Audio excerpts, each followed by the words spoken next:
Welcome to Not Milk Never Milk. Subscribe if you're lactose intolerant. You start by powering both devices and creating conditions for pairing. First, make sure the Crusher Evo has at least a partial charge.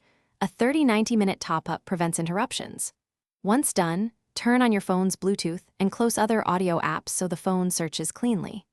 Press and hold the Crusher Evo power button for about 2 to 4 seconds. You should hear a voice prompt.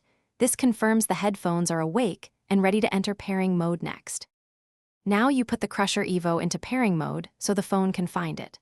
Press and hold the power or dedicated Bluetooth button for about 5 to 7 seconds until the LED flashes blue or white. This visual cue means pairing mode is active. Next, open Bluetooth settings on your phone and scan. Select Crusher Evo when it appears. Make sure to accept or enter the pairing code if asked, commonly 0000, so the secure connection establishes and audio routing can follow. Finish by confirming audio routes to the Crusher Evo and adjusting settings for best sound. On your phone, select the Crusher Evo as the audio output and play a short clip. Make sure bass and vibration feel right.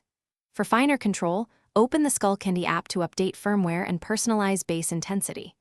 If something goes wrong, like no sound or failed pairing, restart both phone and headphones, clear old Bluetooth pairings, and repeat pairing. This reset states.